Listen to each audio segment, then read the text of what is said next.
ครูบาก็หาบ่ได้ด้วยเหตุสันใดเน้นจริงเข้าใกล้ติดตามตัวบ่ละจนตราบตันเสียงจีวังยักเป็นด้วยอย่างใดนั้นก่อนกี่คืนหลังยังไปหูแจ้งแด่นางออกจากบ้านปางปากันมุ่งหน้าสามคืนมาหลอดย่างอำเภอป่าซางแม่ทาขวางหน้าน้ำขึ้นมามากล้นต้องขี่เหือแปะกระแสน้ำป้นถึงตะฟังหน้าตั้งดอนเจ้าหลวงพิทักษ์จักคำขจรนำรถงามงอนมาคอยอยู่ท่าปอดเจ้าเข้าหาวันตาน้อมหน้านิมนต์ครูบาขึ้นรถสู่ห้องเวียงใจวัดจามเตวีนั้นเล่าเป็นที่อาศัยเจ้าสีวิจัยไปแป่งไว้หันพักอยู่หลายเดือนวันผ่านปนส่วนองค์พ่อเจ้าและเหล่าข้าหลวงเป็นห่วงมากล้นยังตนตันเจ้าครูบาหาหมอหามดอย่างดีนักหนามายุกเยียวยาสีวิจัยเจ้าหมอเมืองหมอไทยหมอใหญ่เกเท่าอันโจดปิมเต่ารอบรู้มาใส่ยาเฮือกินตาบ่หูหายมิดจื่นบานสุขาตั้งกลตั้งตาปากใดก็จ้อยมัจจุราชาจากป่าจองห้อยนักใจช่วงในตันหายตันหูในใจจึงได้ยกย้ายลาไปสู่ห้องถิ่นเดิมเพราะมัจจุราชจากมาคอยเถิงจักอยู่ลำเปิงต่อไปบ่ได้จริงละวัดเหนือไปอยู่วัดใดเยียวยากันไปอย่างนั้นได้ขวบปีไปบ่สบายล้ำพญาติถูกต้องกาญาเดือนห้าลอดแล้วตามปรารถนาป่ออกศรัทธาแป่งหงหลังน้อยติตั้งหัวดอยนอกวัดนิมนต์ครูบาเข้ายังอยู่พักตากอากาศหันเยียวยาตกแต่งแปลงพร้อมโหราจตาปู่จมปู่จาสวดถอนลายทานหากญาติภายในก็ยังดื้อด้าน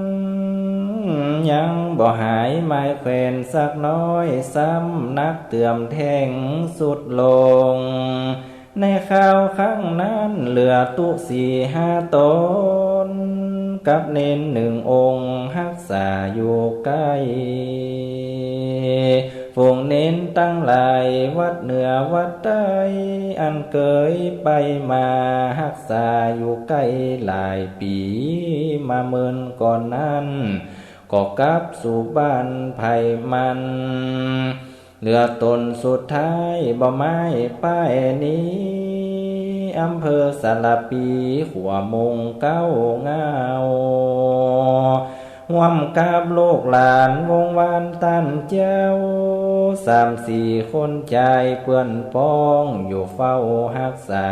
ลุ่มลาห้อมล้อมปะโปอยู่ใกล้ไปมาปกนั่งปกลกบ่ได้ลาสาตั้งเข้าและยาถวายยืนป้อนกลางวันกลางคืนดึกเดินเที่ยงคอนเปลี่ยนกันรับนอนบ่ละ ได้7-8 วันครูบาตันพระก็ลาโลกนี้ไปปันกลางคืนมืดมิดบ่ายค่อนวันจันทร์เป็นวันอังคารนับเป็นวันนาตันมรณาล่วงแล้ว61 ปีบอกกากาดแก้วกุศลมากกว้างตั้งดีสร้างปารมีศีลธรรมบ่เศร้าต้านพาธนาใครเป็นพระเจ้าโพดมนุษย์ยิ่งใจเฮาพี่น้องเมื่อไกลจากตายบ่ได้เตรียมพร้อมเหมือนจักห่วงของอะไรบนลำพร่ำเพ้อสติหลงไหลพอโลกภายในกวนใจตั้นเจ้ามีตั้นตนหนึ่งหน้าที่เคยอยู่เฝ้าลูกเตือนสติเบาบอกไว้ว่าครูบาเจ้าเฮ้ยที่เคยขาบไว้อย่าได้อะไรห่วงปะกิจการตั้งหลังสิทธิโยมบอดละจักแปลงแต่งสร้างตัวไปเจ้ากูสร้างบุญมามากแล้วอย่าได้หวั่นไหวขอรับตาไปสู่โลกไปหน้า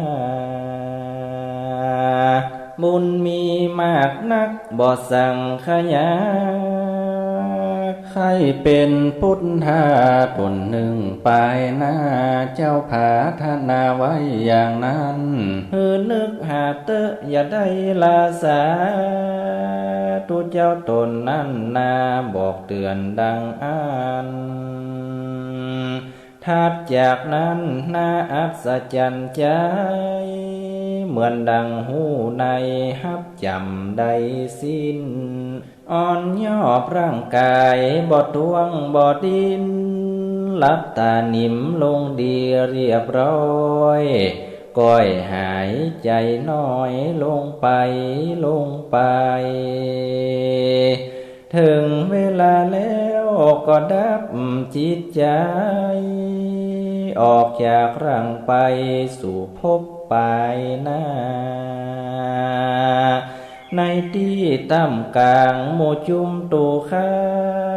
บนกุฏิมุงคาหลังน้อยเป็นที่โศกาดูนต่ำก้อยห้องห่ำให้อาวรลำดับต่อนั้นก็ตีก้องหมู่ลับนอนหูกันทั่วหน้าจากนั้นหมู่ทรงศิษย์โยมตูข้าช่วยกันแต่งดาอาบน้ำพัดเปลี่ยนผ้าเนี่ยตามธรรมเนียมมาเรียบร้อยถัดจากนั้นก็ก้อยเจียนจ้ารอเวลาตีนฟ้ายกแจงกันควายขึ้นมาแต่งดาเต็มแท่งแปลงติดตั้งศพวางไว้ก็หากันมาถูกเตียนดอกไม้มากับไว้ปูจาแสดงคารวะขมาโตสาต่อศพครูบาสีวิจัยเจ้าหากได้ผิดผวนขบวนแบบเบาจีมโนในล่วงแล้วขอขมาหือกาล่วงแล้วโอดโตดหือทุกคนความดีนอกนี้อันเป็นกุศลขอหือบันดลรักษาปกเก้าส่วนบุญใดๆที่หมู่ข้าเจ้ากระทำมาบ่ละอุปัฏฐากหักษาบ่ประมาตะหลายปีควบเข้าผ่านมาขอบุญอย่างนั้นตัวยตันหักษา อยู่ที่ขาอายุเดียงมันตามความประสงค์ไผ่มันไฟมักส่วนตวนเน้นมายังว่าแถมนักคาดการไปหน้ายาวนานหากผู้บาถึงที่แล้วในอาวสานโดยบุญสมปานปรมีแก่กล้าได้ผาธนาไว้แล้วได้สำเร็จเถิงบอกกากาดแก้วเป็นพระยอดแก้วโพธิญาณขอข้าเนน้อยได้ห้อยติดตามบวชอยู่อารามรักษาอยู่เฝ้าอุปถากรักษาเหมือนแบบเบาดังพระอุปถากมาล่วงแล้วกำผาธนาอยากากาดแก้วเป็นดังอันวันลุนตั้งเป้าหมายไว้บ่หายสูญหวังเป็นพืชบุญสืบไว้ไปหน้าจากนั้นมาแถมเน้นมาตัวข้ายังบ่ห่างไกลกาลังละอยู่เฝ้าหักษายังศกท่านพระจัดแจงแต่งห้างตามเกยมาทุกคำเจ้ากับเฝ้าหักษากันถึงเวลายกบาทไปตั้งแม่ออกศรัทธาหันจนปอสลังน้ำตาปังอาบย้อยหันแต่เน้นมาของผ้าเรียบร้อยมาเอาเข้าตึงวันบ่หันตั้นพระครูบาเจ้าสีอันเกยถือวีถือบาทกุมข้าวแม่ออกศรัทธายิ่งใจแก่เท่าก็โศกมองเอาอ่อนซอยเพราะว่าได้หันเน้นมาตนน้อยนั่งกับอยู่ใกล้ครูบาหลายปีมาแล้วบ่ได้สั่งกาปุญเวทนา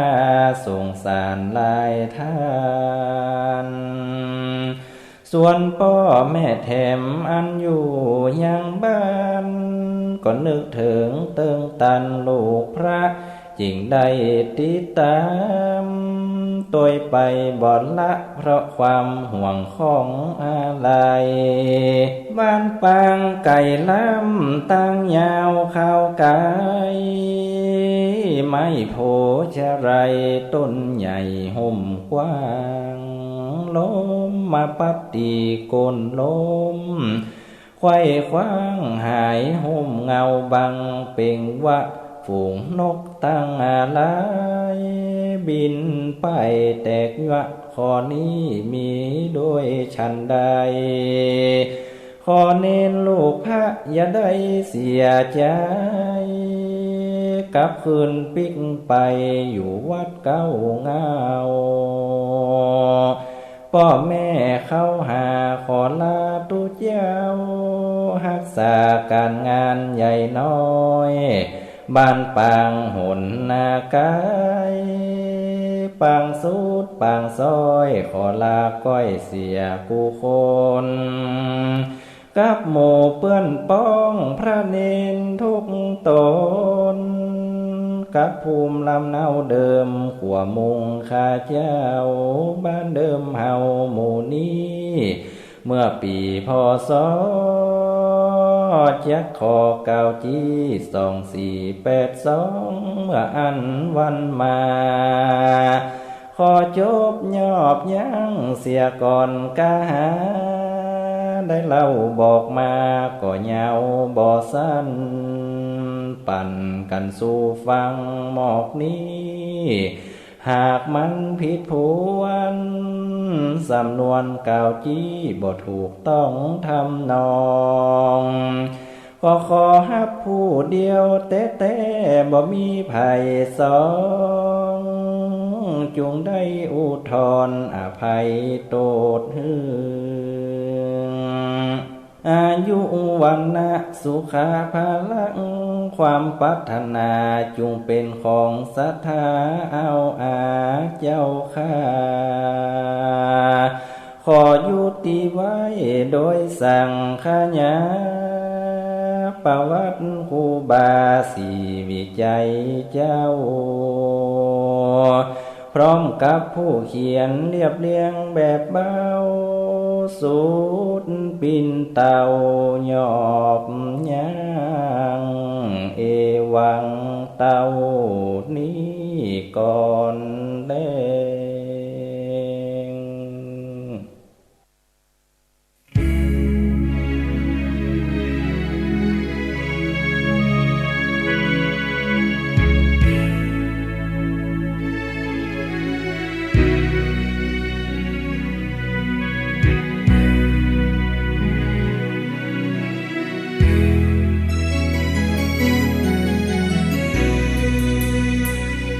งนิ้ววันพาองค์ครูบาศรีวิชัยนักบุญแห่งล้านนาไทยด้วยดวงใจนอบน้อมบูชารำลึกคุณงามความดีที่ท่านสร้างมาสืบทอดพระศาสนาสร้างวัดวาล้ำค่ามากมาย10 นิ้วพนมขอก้มกราบท่านชุลีขอนำประวัติท่านนี้ชี้แจงต่อมวลหญิงชายยามท่านเกิดมาฟ้าร้องคือก้องหวั่นไหวฝนตกดังฟ้าทลายพื้นดินทรายสะท้านสะเทือนบิดรมารดาตั้งนามท่านว่าฟ้าร้องอีกชื่อที่สองคล้องจองว่าอินทเฟือนจิตใจอารีแต่เล็กไม่มีบาปราคีเพื่อนเมตตาได้เหมือนอินทเฟือนแอบลอยสัตว์ลาเมืองลีลำพูนต้นบุญกำเนิดเกิดกายเรื่องปราดเก่งกาจเหลือหลายเข้าใจธรรมพระศาสดาอุปสมบทอายุ21 พรรษาท่านได้รับสมญานามภิกขุว่าสิริวิชโยครูบาศรีวิชัยจากไปหลาย10 กว่าปีของชนพึ่งบารมีคือท่านเป็นปุริสโครูปเหมือนเหรียญท่านถูกเสกงานพิธีใหญ่โตมีองค์ท่านใจนั้นสุโขยึดเป็นนาโถกราบไหว้บูชา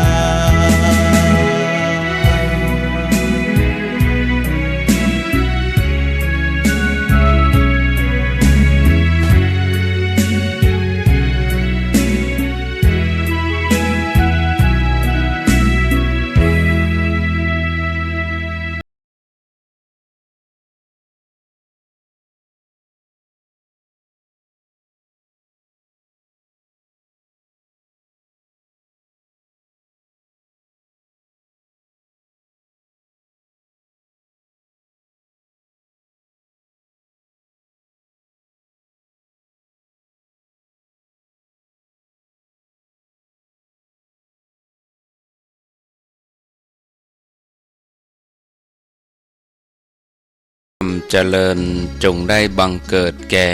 ศรัทธาญาติโยมท่านสาธุชนทุกคนทุกท่าน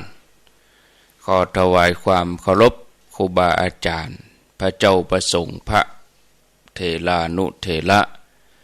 ครูบาอาจารย์ที่เปิดวิทยุฟังอยู่ที่วัดติวาเวลานี้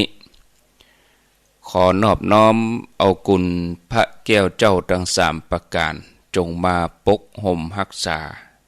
ทุกท่านทุกคนอรุณสวัสดิ์ ธรรมสวัสดียามเจ้าญาติโยมท่านผู้ฟังทั้งหลายยินดีต้อนรับทุกท่านเข้าสู่รุ่งอรุณวันใหม่ปะกันวันนี้เป็นเจ้าของวันอาทิตย์ที่12เดือนมิถุนายนพุทธศักราช2565วันนี้เป็นวันเดือนเก้าเหนือขึ้น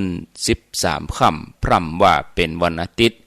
เป็นวันเสียประจำเดือนเกี่ยง59เสียติดกับจันทร์เวลาตอนนี้ตี3 เกิงรายการต่อไป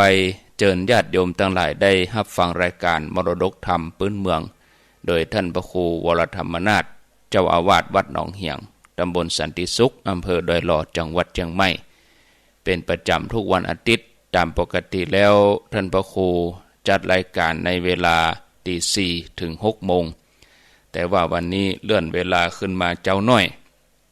เพราะว่าเวลา 5 โมงมาเจ้าจนถึง 7 โมงจะขอเวลาครูบาอาจารย์ถึง2 รูปคือท่านพระครูวรธรรมนาถแล้วก็ท่านอาจารย์วรรณชัยเนื่องจากว่าจะได้เปิดซอประวัติครูบาเจ้าศรีวิจัยถึง2 ชั่วโมงให้ญาติโยมได้ฟังเนื่องจากว่า